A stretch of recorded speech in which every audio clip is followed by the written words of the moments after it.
name is Michael Morgan. I'm a senior at DuPont Manual High School, and I play safety. What's it like being a leader on the back end of the defense? Really, safety is sort of like the quarterback of the defense, because from there you're the only position on the field that can really see everything. And when you can see everything, you have to know what everyone else is doing. So it teaches you a lot about concepts, and it really increases your football IQ because you learn how to read offenses, read your own defense, so you know what you need to be doing. You guys have a great defense this year, but there are a lot of young guys. You clearly have had to work with the playbook, understand everything that's going on. But when you're calling out what you guys should do, how do you know that your players are going to follow through and know what you're talking about? It really just comes as a part of trust, and trust in that connection that we've built as a team through all those months in the summer, in the winter, in the weight room, on the field, running sprints, that we just have that connection where I can trust my teammate that he has prepared enough for this game as I have, and that he's going to know what to do when he needs to do it. Let's say you call a play out, or you call a play out on the player and your defensive player gets it right, but he gets burnt. What do you tell him on the sidelines?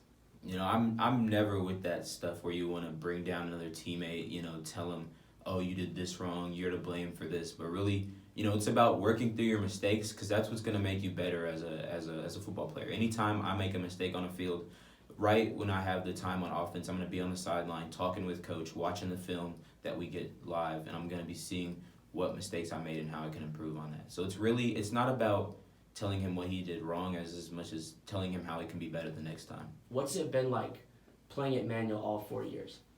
It's been a blast. It's been a blessing, really. It's been like the best 4 years of my life. It's been a time when I could play at a school that's top in the state academically, as well as just the school spirit we have here is amazing. It's not really like any other school in the city, in the state, or in the surrounding area. And the program that we have here for football at Manual, it's been built up since I've been here, and we've really come together as brothers and as a family. What's it like balancing a super hard extracurricular class schedule and balancing a ton of time on the football field? I'd say it's definitely been a struggle, from the start, because it's a lot different from any other atmosphere, a lot different from middle school. So my freshman year, it sort of took a little bit to get the balance together, but after that, it's really only beneficial to you to be at a place where you can challenge yourself as much as Manual, because it'll just prepare you for the next level. Hard work is not only something you have to do in the classroom, it's also something that coach emphasizes on and off the field. So I would say that really Coach Carmody knows that off the field, what you do is going to make more of a difference than what you do on the field. Because if you can't take care of your business in the classroom or just in a public setting, then you're not going to be able to even play on Friday nights. So he knows that that's most important. And if anyone is lacking in terms of grades or anything like that, he's going to have them getting after school help. He doesn't mind us going to clubs or anything else that can really help us be more well-rounded individuals. Say a younger player is struggling with grades. What are you, as a leader on the team, as a senior on the team, telling him to help him out? We have had that with a few of the younger guys on this team, and really as seniors, we really felt that it was our obligation to sort of talk to him a lot. We talk to him a lot when we see him at school, and we just sort of tell them that Manual is a different place than anywhere else, and here you're going to have a different sort of attitude about you if you want to succeed. Do you feel any pressure to lead by example when it comes to these guys? I wouldn't say I feel the pressure, but I really want to. It's good helping out the younger guys. And, when they see someone that is sort of like any of the other guys on our team that just takes care of their business on and off the field, is at every meeting, every weight session, every conditioning practice, anything like that, then they know that's what they're going to have to do in the future. So your class, the other seniors around you, were all part of the freshman year team that played JV. What was it like getting thrown in to games versus players twice your size, bigger, older? What did that teach you, and how has it prepared you for the season as a whole for this year? It really taught us to not fear anything when it comes to football. That anybody that we face, no matter if they're older than us, bigger than us, or have more numbers than us, which they mostly did our freshman year, that we just had to fight through that. And we won a lot of games, and it's really helped us into our success this year. The past 3 years, we've lost to Mayo.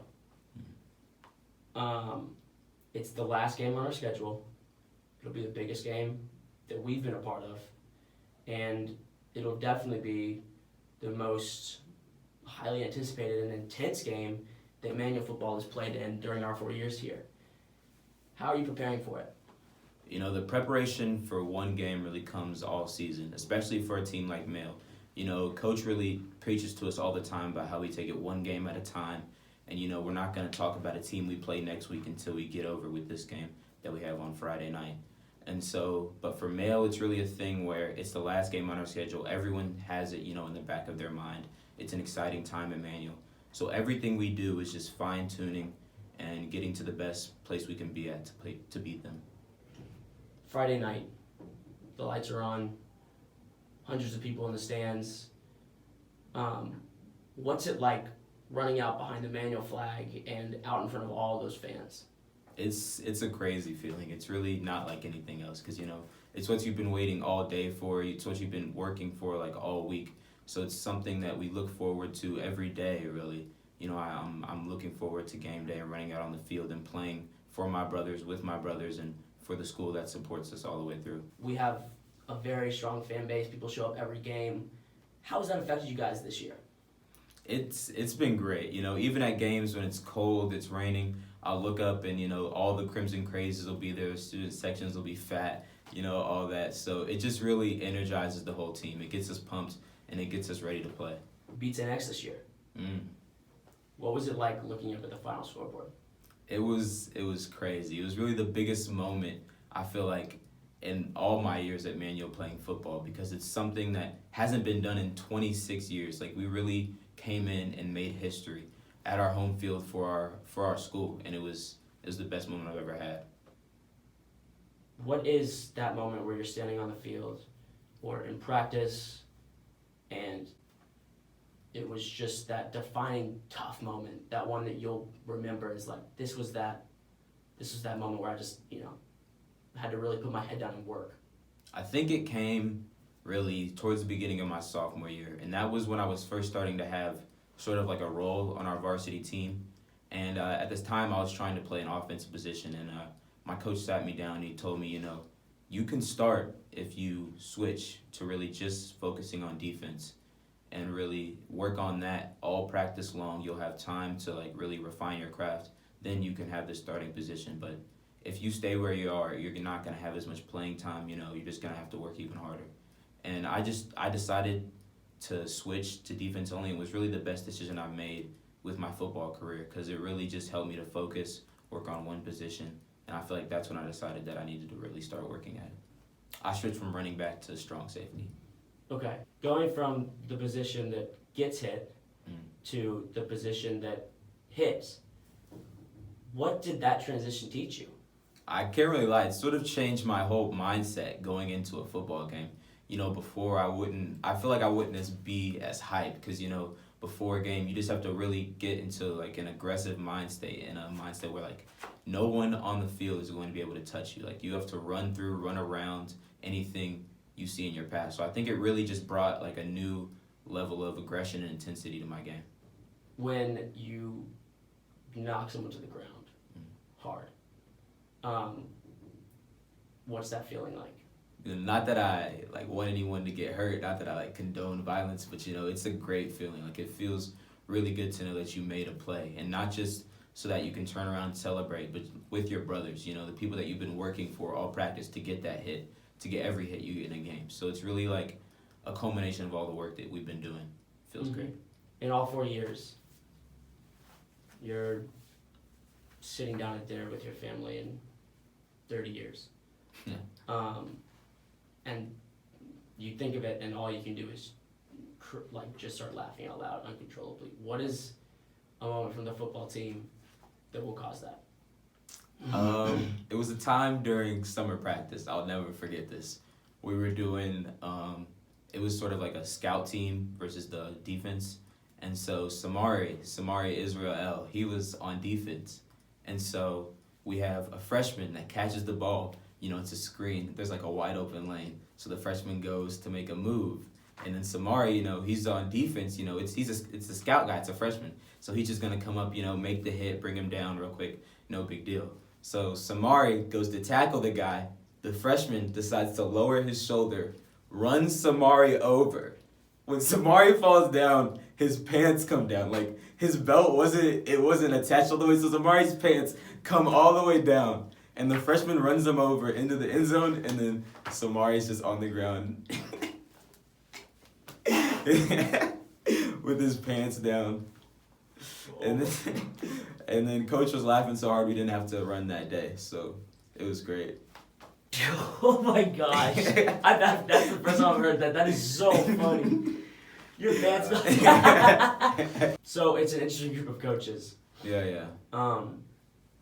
They say a lot of stuff during practice. What is the funniest thing you've ever heard said? Coach Carmody. He says a lot of things, and let me think. Yeah, there's a lot. One time he was at the end of practice. He was giving us like a speech, the practice before the game, and he was like, "Men, I want you all to remember, I don't give one squirt of rat's piss about any other team in this state besides us." And I'd never heard that before. It's sort of like what? But at the same time, you're like, yeah, like I felt that, like that really resonated with me, So it was great. Yeah. So what pushes you? What motivates you? What makes you want to go out there every day and give it your all? And just what motivates you to play? I think first and foremost it's just my love for the game, because I've been playing football ever since I was 5 or 6 years old. It's all I've ever really wanted to do, and it's something that really gives me joy. No matter what, after a long day of school, after like a challenging test, I always know that I can go out to practice and really relieve myself. It's sort of like just a cathartic experience type of thing. So I think it's just because it's the game I love. I made that up. What, you did? He made his up about me. Oh, really? Yes, bro, that was a That's lie. funny. I had to. Mine was way better than I was about to say, I feel like that definitely, I would have heard that one by now. Yeah, that would be so comedy. That would never, that was so funny. What is your message to Mail? I would just say, be ready, because we're coming. This is something that we've been working all season for, and they should know it's going to end a lot differently than last year. Left side. Let's go. Let's go.